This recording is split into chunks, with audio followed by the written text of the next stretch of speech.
Quand on doit photographier de petits sujets comme des mises en bouche par exemple, il n'est pas évident d'attirer l'attention sur eux et on peut vite faire quelques erreurs. Dans cette vidéo, je vous donne mes conseils pour réussir à mettre en valeur de petits sujets culinaires dans vos prochaines photos.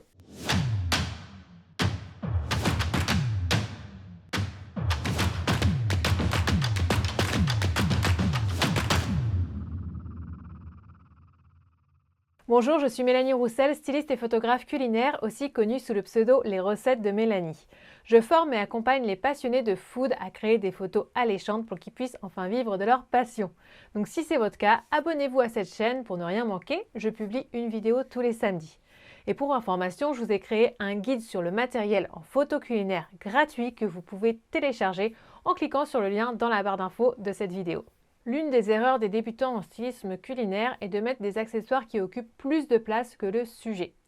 Mon conseil numéro 1 est donc d'utiliser des accessoires de stylisme petits qui vont être proportionnels à la taille de votre sujet. Donc si vous avez un tout petit sujet, évitez une grande assiette. Vous pouvez utiliser des accessoires qui vont être plus grands, mais dans ce cas-là, il va falloir veiller que sur la photo, ils n'occupent pas plus de place que le sujet. Donc on va soit les mettre sur le côté et les couper volontairement du cadre pour faire apparaître qu'une petite partie, soit les mettre vraiment en arrière-plan et les flouter. Astuce numéro 2, optez pour la quantité. Plutôt que de photographier une seule pièce, mettez-en plusieurs et photographiez l'ensemble. Le sujet n'est plus la truffe de chocolat ou l'amuse-bouche, mais les truffes de chocolat et les amuse-bouches. Le lot prend plus de place et il est alors plus facile d'associer des éléments de stylisme proportionnels. Par exemple, une assiette à l'intérieur duquel on va mettre les sujets, on va mettre les différentes truffes au chocolat.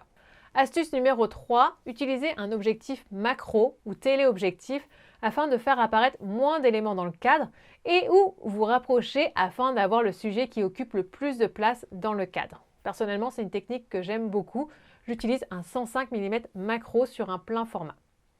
Enfin, dernière astuce, c'est d'utiliser les conseils présentés dans ma vidéo sur 8 techniques pour attirer le regard sur le sujet, avec notamment l'utilisation d'une faible profondeur de champ ou des règles de composition.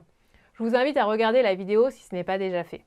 Voilà, la vidéo est terminée. Je compte sur vous pour mettre dans les commentaires vos conseils pour photographier de petits sujets. N'oubliez pas que vous pouvez télécharger gratuitement mon guide sur le matériel en photo culinaire en cliquant sur le lien sous cette vidéo. Si la vidéo vous a plu, je compte sur vous pour mettre un petit pouce en l'air. Merci beaucoup et à samedi prochain.